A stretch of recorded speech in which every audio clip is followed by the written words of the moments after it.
What happens when we're in that fight, flight, freeze state? So, obviously, we'll be talking about everything today that we've talked about with being in the red zone or when we're in that stress state. What we're really talking about is living in a chronic kind of fight or flight or freeze state and having that heightened response where we're kind of immediately going into that. How does that affect our ability to connect in relationships? So we're almost hypervigilant when we're in that place. So intimacy, sort of being slow, being calm, being present is very difficult because you're on red alert for a threat, essentially.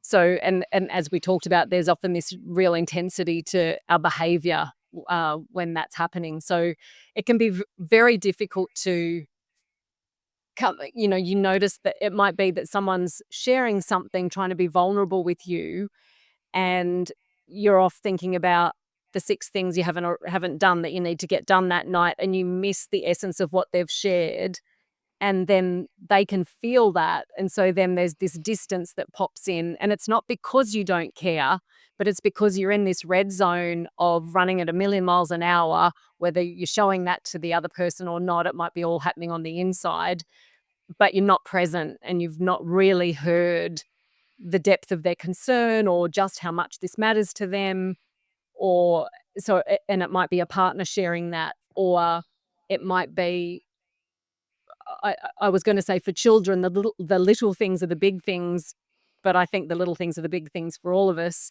And so it might be, something, a child's telling you a story and it's kinda endless because it feels endless to you, but it's how they communicate, and they want you to have experienced this extraordinary thing they experienced that might not be sort of important to you, but it is to them, but you don't have time for it because 'cause you're running off to do another thing, and we don't and so in their mind, does that change how important they feel or how much that the leaf on the tree mattered? And I'm just picking random examples. Mm.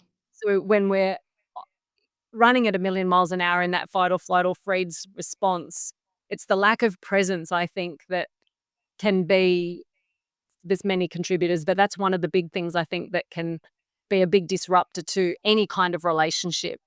And it's yeah, and you can really notice that, I think, in our world today. And it's I read a book many years ago now by a beautiful author, Bronnie Ware. It was called The Top 5 Regrets of the Dying, and she talks in that book, being a palliative care nurse, and she had the privilege of, you know becoming, really getting to know people at the very end of their life.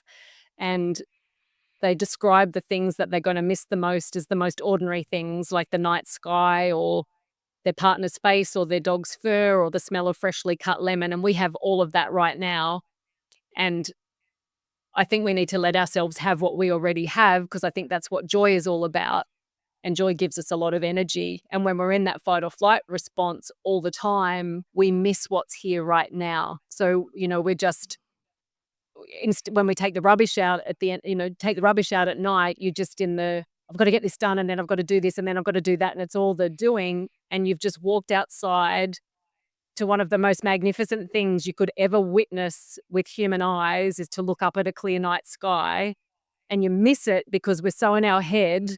And we all do this, we're so in our head with what we've just done the rubbish, and now we've still got these 50,000 other things we need to do, or we're berating other family members because they're not taking the rubbish out, we're doing it again, and we're missing the symphony that's above us, that you could just stand for a few minutes and appreciate. And just, yeah, I think looking at the night sky for me is very, very calming. It's very soothing. It reconnects me to awe, to wonder. And I think when we live more in touch with the awe and the wonder, we're less stressed just in general. So, but my point is, yeah, when we live with that constant, relentless production of stress hormones in that fight or flight response, we're not present to other people, and we're not present to what's here, that is a crazy gift for us right now. Even if there's also pain, even if there's also genuine things that are a Mm. true stress for someone, the beauty and the pain coexist.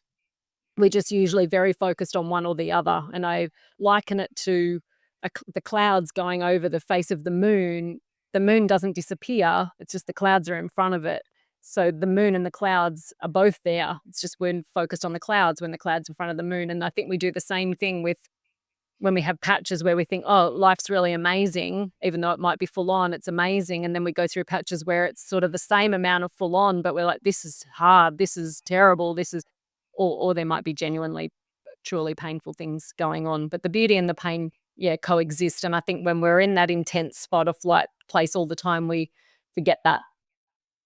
Absolutely, and the other thing we can see is that shutdown state too, isn't it? So when we're in that freeze mode, which I think sometimes we forget to talk about, where Mm.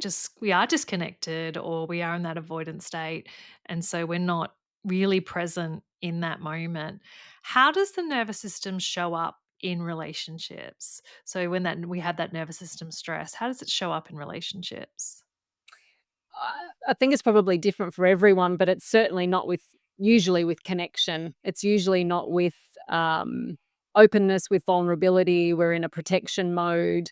Um, and again, we might not even be aware of it so much. Obviously, there's part of our nervous system we do control with our conscious thinking mind. We can instruct it. But then there's another part that is completely autonomic, obviously. And the only way we know we can influence the autonomic nervous system, which the sympathetic nervous system and the parasympathetic nervous system are parts of, is through our breath. So the inhalation is sympathetic activation and the exhalation is parasympathetic activation. So inhale sympathetic, exhale parasympathetic. And so when we extend the length of our exhalation, it's a great activator for that parasympathetic nervous system state. So when we do that, when we are more conscious of our breathing, we can calm ourselves down, and then that obviously can have such a foster much better connection because we're not running at a million miles an hour inside of, yeah, our mind. What's your experience with that? Definitely, yeah, I would agree with you on connection, and also conflict is a huge one. So when we're in that state of reactivity, so I think if we are I almost think about it sort of like the acute state of being in the red zone when we're going to the red zone in the moment. Maybe something's triggered us, for example, and then if we're kind of chronically living in that red zone state. So say, for example, that we are living in a high stress state, which many people are a lot of the time, then it means that we go into communication with our partner more sensitive to certain things that they might say, because remembering we have that perspective. So our perspective in the moment is that we're coming in highly stressed. So in that moment, when they say something that when they might have said the same thing a week ago, we might react completely differently. So it's really important to be able to regulate, come out of that state of physiological arousal and in couple relationships to take a break, because whenever we're in fight, flight, freeze, it is not a time to be in communication with our partner. That is when we start to say reactive and hurtful things. It's the time when we Mhm, need to be, as you said, using something like breathing to come back out of that state of physiological arousal. And the mhm, other thing I did want to ask you about, which I've also experienced in couples work, is the impact on libido. Can you mm. talk a little bit about that physiological, and you did touch on it a little bit earlier, but the hormone response that might happen that might impact our desire? Mm. So I think I'm not an expert at this at all. I understand the biochemistry of it, and I have experience working with people who are describing this and then seeing what makes a difference. So that's the perspective I'm coming at it from.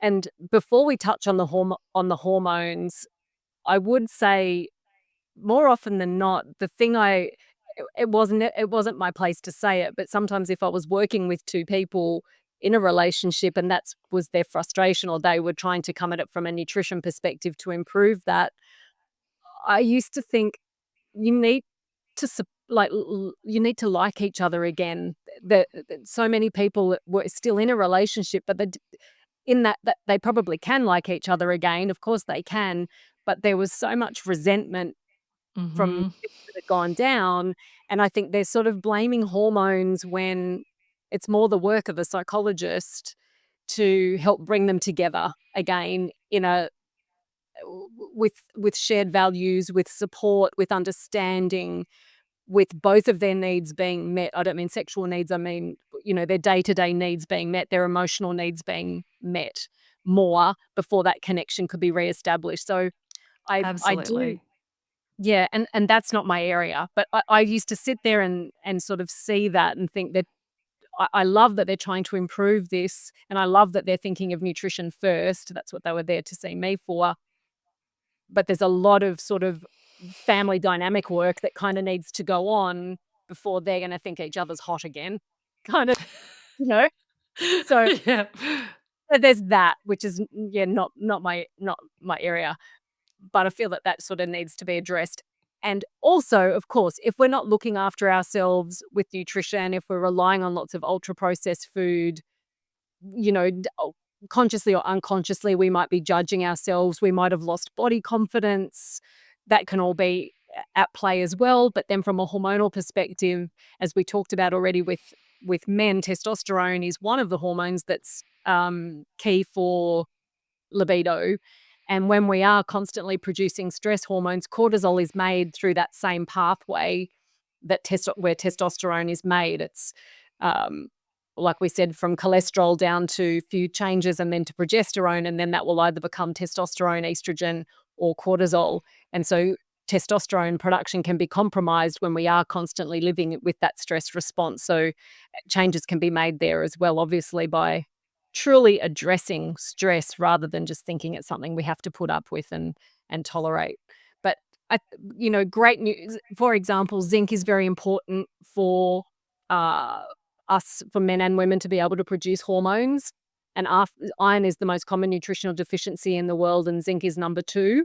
So, when if we are nutritionally deficient, it can affect everything from our energy and motivation, but also how our brain is working.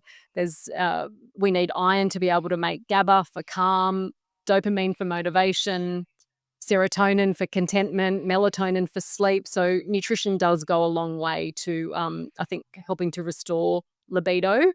But I feel that that's sort of secondary, probably, to resentment that could have built up, so that they don't really like the two Mm. people don't like each other just in that moment. They love each other, but they just don't like each other a lot. It's Does that make I sense? know exactly what you're talking about, of course. And I think it's so important to understand that because there can be obviously a clear, say, hormonal or functional issue with sex and intimacy that's going on there. But in my experience, as you said, even when that is the case, there is usually some impact that's happened in the relationship that needs to be addressed as well. And when we don't have that baseline connection, when there's high resentment in the relationship, no one wants to step into the bedroom, or maybe one person doesn't and the other person doesn't.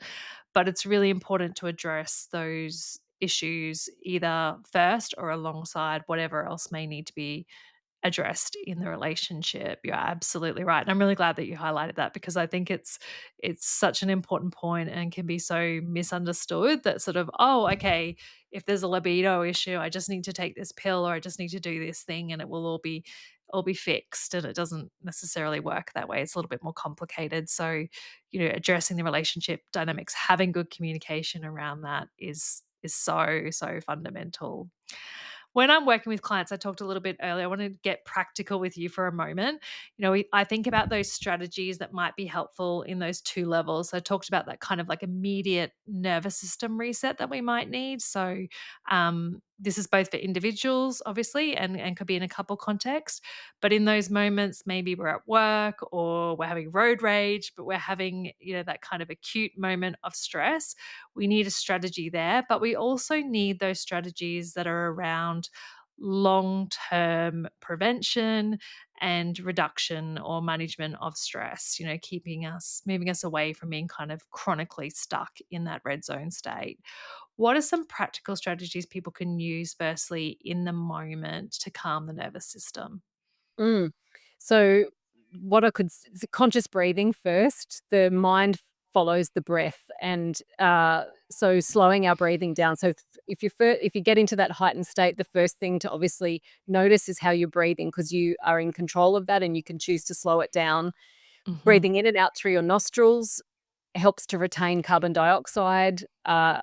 As well, which is a dilator, so it opens up airways, it opens up blood vessels, Whereas when we mouth breathe, we blow off too much carbon dioxide and everything constricts. So it feeds into that stress response. So breathing in and out through our nostrils. And with the inhale, you want to move your diaphragm while you breathe to have the calming effect. So when you inhale, your belly sort of pushes forward and your abdomen sort of expands, not this upper top part of your chest. And then with the exhalation, your belly shrinks back towards your spine. So you'll move your diaphragm when you breathe that way. There's other breath experts out there. They'll teach you beautiful yoga breaths, but essentially it's the short, sharp, shallow breaths up here that is we breathe like that when we're really stressed. You want to come out of that Mm. and diaphragmatically breathe and slow it down. So one of your strategies might be that you get into a heightened state. You think, I need to consciously breathe. There are rectangles everywhere. So my laptop screen is a rectangle, phone is a rectangle, windows a rectangle, or piece of A4 paper is a rectangle, or you could draw a rectangle on a piece of paper, whatever. Find a rectangle, and for the short side of the rectangle, run your finger up it, or make your eyes move up the short side of the rectangle. And as you inhale and count slowly for 4, and then along the long side of the rectangle, slowly exhale for 6, and then in for 4, out for 6, and go around your rectangle, say 4 or 5 times. And that might be a ritual, a non-negotiable that you do when you get into that worked up kind of state. It will calm your nervous system down, and foster a calmer response with yourself, with others, and allow that reconnection to happen. So that's one really practical strategy. The other one that I think is, and it may or may not always be possible, in an office setting, in a work setting, it might not be possible, but it's to go outside. So, Mm. and notice the sky. If you work in a city, there might not be trees. Go to a park if you can, but notice nature, because when we go outside and start to notice trees, grass, sky, clouds, birds, other animals, it sort of helps to put things a little bit back in perspective, and it's very, very soothing on the nervous system. Or it might be that at home or at work, you just let people know, when you get into that kind of place, I'm just going to take 5, and it's 5 minutes where you go outside, you might go for a walk, you might feel better with motion. I also find, and again, this is not always practical, if you can walk uphill, because walking uphill requires a bit of effort, and so you often it kind of brings you back into your body, rather than if you're Mhm. just sort of wandering around, you can stay in that hyped up kind of, yeah, stressed out sort of place, but you get back in your body with a bit of an uphill walk, so that can also help. So I find nature insanely helpful. Obviously, it's a beautiful balm, for our nervous system, and obviously that conscious, breathing as well. And I have to say, Katie, because nutrition is my focus, addressing any kind of nutrient deficiency or insufficiency can also make a really big difference. So, you know, I'm obsessed with iron because I've written a book about it. But iron deficiency, for example, one of the symptoms of iron deficiency is actually anxiety, and anxiety can be caused by all sorts of things. But one of the things that can drive it is iron deficiency. And so I find that some people sort of go down all sorts of roads trying to address that feeling, when if it's iron deficiency, only correcting the iron deficiency will resolve it. And then once they do that, they're naturally calmer. Doesn't mean that they still don't get stressed out about Absolutely. it, but they can it's that resilience thing. They're like, "Oh, it's full on, but I can handle this. It's okay." Mm. Absolutely. It's such an important point because when you are in that state, whether it be something like iron, whether it be your thyroid, whether it be something else, it's keeping your body in a different state of physiological arousal. It's making you, it doesn't force you into, well, you can, is that fight, flight, freeze, but it also kind of keeps you at that baseline state where maybe when you have conflict or when someone cuts you off or you have an interaction at work that might be confronting, then you are more likely to trigger straight into that fight, flight, freeze state. There's that sensitivity that's always there. So it's so fundamental. If you're noticing, particularly if you're noticing a change, hey, why am I more irritable lately? Or why am I quick to fly off the handle?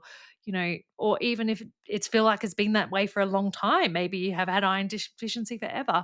But you're noticing that you're in that constant state. And when you have tried some things and it's not shifting, it is really important to go get some tests, see if there's some underlying cause for that, as you said, which could be iron, it could be something else. And definitely recommend, if it is iron, checking out your page, because you've got some great information there, and also great products that which I'll let you talk about in a moment. But it can be hard as well to find that, I think, too, to find trusted sources of where can Yeah. I get the best product to We help me. But coming back to that, I just want to talk about, what are three simple shifts that we can make in our sort of daily life to reduce stress and move us towards the red zone? move us towards the green zone. Oh, sorry, yes. Move towards the green zone. We do not want to be in the red zone. That's not what we're talking about today. Please don't do that. Please don't move towards the red zone.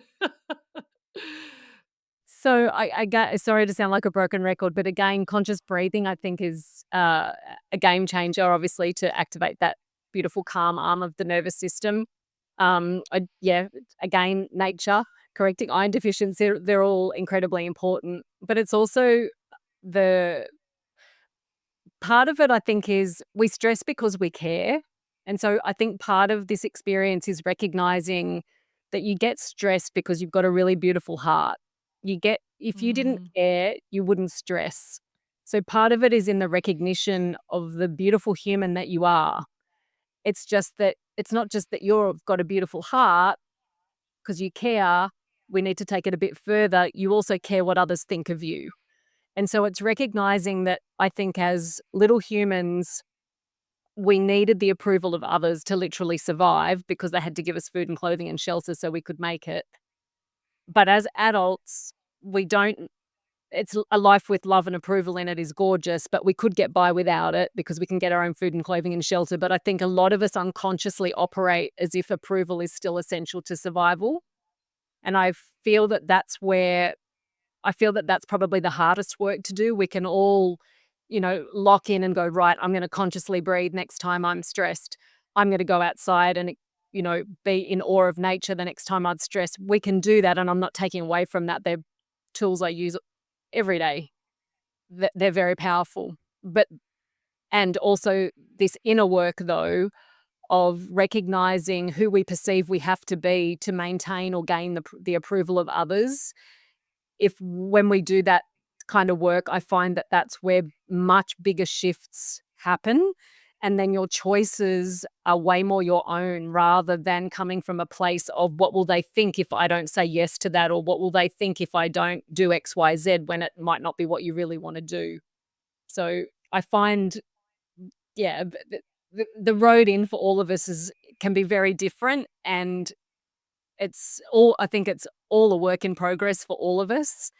But if we remind ourselves of the beauty that can come from almost, I guess, a piece of insight, those, we have those aha moments where you think, oh, that's what that was really about. And mm, that rather than, you and I having a chat saying, it's not that you have to, it's that you get to while you have your turn on earth. That just feels like lip service to someone who's, hard at work in the trenches going, life is really, really hard right now. Don't tell me I get to do this. It's that a lot of people, you've got to live that, you've got to have a lived mm, experience of that to really go, I get it. And so sadly, Katie, I find that it's either a health crisis or the loss, the passing of someone we grief. love, grief that gets us there. And I guess in your work and in my work, I don't want it to be the health crisis. I don't want it to be loss that leads someone to experience what's here right now. And I hope that these conversations it gives me goosebumps when I say it. I hope that these I had conversations, goosebumps at that exact same moment. Yeah, yeah, I was thinking the I same hope these thing. conversations go some way to helping all of us to remember that and to remember what we really care about. We look after what we care about, whether that's the environment or our family members or I call the Mhm. body an earth suit, our body. So just yeah, the more we care, uh, the deeper our care, the more we're going to look after things, including I ourselves. It's such an important message because I think that we are living in a world where we're becoming more disconnected, more numb to things. And I think, as you said, that connection is just so fundamental, that connection to, what we're feeling and what we're experiencing. And when we are in that space, everything does become easier in a way. It becomes easier to prioritize. It becomes easier to say no. It becomes easier to not seek that approval because you're Mhm. so clear on what's important to you, and the choices become much easier in that moment, which obviously goes a long way into terms of managing stress and our nervous system. So it's such an important message. Thank you so much for highlighting that because I think it's not talked about enough. You're right. Mm. Thank you. I do want to ask you about nutrition, given that's your area of expertise. What can we do in terms of nutrition to support our nervous system regulation? So, Katie, nutrition's been made really complicated lately. I know. Well, maybe it always has, but it's like, I don't know, it's full on for a lot of people right now, and it doesn't need to be. So, for me, there's no such thing as junk food. There's just junk and there's food. And at the moment, we call food whole real food, but it's just food. And as humans, it's all we've ever eaten until the very recent past when the junk has infiltrated. And not that long ago, well, it is a while ago now, when I was growing up, we only had the junk at birthday parties, whereas now it's become part of everyday life. And it's what we do every day that impacts on our health. It's not what we occasionally do. We don't need to give up, all the ultra processed food that we love, but there's a world of difference between having, I don't know, let's pick on hot chips. No one's going to stop eating hot chips. They're delicious. So, but there's a world of difference between having hot chips 3 times a week versus 10 times a year. So it's so quite often it's how often we do those things. So ultimately, you want to eat food, not junk, because a lot of the junk contains substances that, well, firstly, there's often no nutrition in it, so no vitamins and minerals to actually support the nervous system to do what it needs to do, produce the neurotransmitters it's producing, help us to stay calm, help us to respond in accordance to the experience rather than underreact or overreact to whatever it is that's occurring. So nutrition is key for that, and ultra processed foods contain very little to no nutrition, so you miss out. But they also can contain things that are very disruptive to our health. We understand. I still think we've got a lot to learn about the gut, but we learn more and more all the time, and we understand now about the gut-brain axis, the two-way communication road between the gut and the brain, and preservatives, for example, in lots of processed food, in conventional wine, in the dip you buy at the supermarket, dried fruit. We now know those preservatives hurt our gut microbiome because they're an antimicrobial agent. So for some people, a very helpful thing for their nervous system health is to choose preservative-free versions of those foods and drinks, for example. That can be a great step to take. But ultimately, you want to eat food and less junk and really prioritize nutrient density. So make sure there's enough nutrients going in with each mouthful rather than wasting those mouthfuls on those processed foods. And this next little piece about nutrition, Katie, there's no way to make it sexy because it's about vegetables, but I have to say it.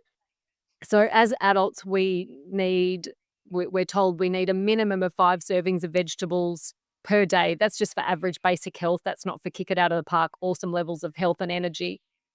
But less than 10% of Australian adults consume those 5 serves. One serve is half a cup of cooked vegetables or 1 cup of raw salad vegetables.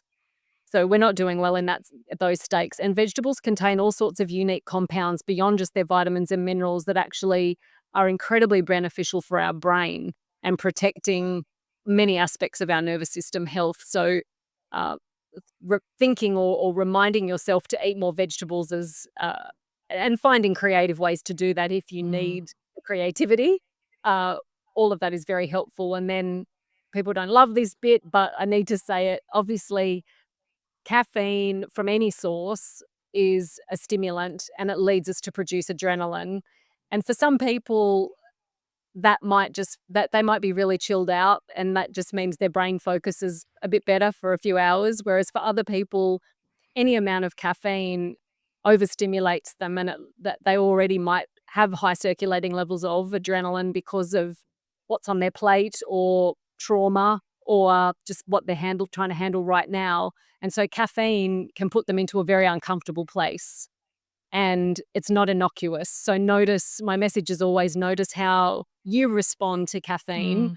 rather than, reading that it's okay to have this much per day. Notice how you respond and then adjust your intake based on how you go. So That's they're such an important yeah. point. Mm. I think that that individual, like noticing in your body what your response is so important because you're right. Like caffeine for one person may be okay for another. It can be the thing that disrupts sleep, impacts anxiety, and it goes on and on. I want to ask you. We love to do a bit of myth busting here, and we've done some today already. But what's one common myth about stress or nervous system or nutrition or whatever it may be that you'd like to set straight? That it's damaging. So when we live with the persistent production of stress hormones, yes, it is, but I don't want people to shy away from, like, for example, when we exercise, we're stressing our muscles, and that's very helpful because it's gonna help them to grow. So I think the trouble come when we pop ourselves momentarily into increasing stress hormone output, we can force adaptation in our body, and that can be very helpful. Where we've kind of gone wrong in general as a species is that we live permanently in that state. Mm. So the stress response itself serves a great purpose, but it's when we don't come out of it that's where the problems can arise. So I worry sometimes that people get stressed about being stressed. So instead of doing that, I encourage people to bring curiosity to what we talked about it already, but essentially what is leading them as an individual to produce those stress hormones and address the things they can change. Absolutely agree. It's such a fundamental difference to point out and for people to understand that there is that functional response, stress response that we have, which is telling us something, it's a cue for us versus Mm, living in that chronic stress state. mm, I want mm. to ask you one last question. If you had a magic wand and you could give everyone listening one skill or insight, what would it be? To treat yourself as the very precious person that you are. So I think life is so precious, and we don't often catch a glimpse of that until big stuff happens. Life is precious, and I want people to live in touch with how precious they are and then treat themselves accordingly. I can't bear unnecessary suffering, and I feel that as humans we put ourselves through all sorts of unnecessary suffering with the way we judge ourselves very harshly, and it's also why I'm passionate about this iron project that I'm part of at the moment, because there's so much unnecessary suffering that comes from iron deficiency. But generally speaking, we don't really live very many moments of very many days in touch with how precious we are, and yet we're born that way. A baby is, I think, Mm. in that they have no awareness that they are special, and yet they it's a knowing, and we lose that knowing. And so if we can get back in touch with that, even just for moments across as many days as possible, I think it enhances the quality of our life. I love that. It's such an important message. And I really felt it when you said it. I felt it for myself. It was beautifully said. So thank you so much. Thank you so much for your time, Libby. You are just a wealth of knowledge on so many topics. I could talk to you forever, I feel like, at a day. But can you tell people, we'll obviously pop all your information in the show notes, but can you tell people how they can find you and your products and yeah, obviously, you've got a number of books, you've got amazing products out there, but could you share that with the listeners? Oh, thank you, Katie. I've loved our chat so much. Thank you. My website is drlibby.com, so Dr. Libby. I'm not a medical doctor, I'm a nutritional biochemist. So I have a PhD in biochemistry with my first degree in nutrition. So that's what the doctor is, the PhD. So drlibby.com. I create supplements from food, not synthetic lab made ones. And they're called BioBlends. So yeah, you can check that out. And we're on Instagram at those handles as well. Which I love. I've already checked out your page and I'm like, I'm gonna go shopping there later. Because I've been looking for some of that stuff myself and I'm like, oh my gosh, like this is just the answer I've been looking for. So I'm excited for that. Thank you so much for your time. I really appreciate it.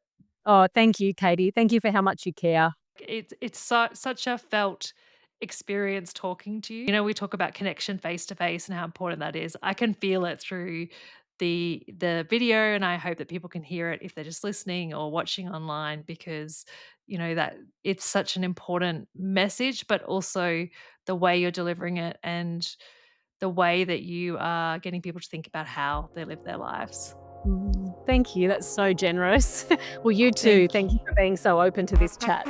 Subscribe for more conversations filled with new insights, inspiration, and practical tools to create a life you love.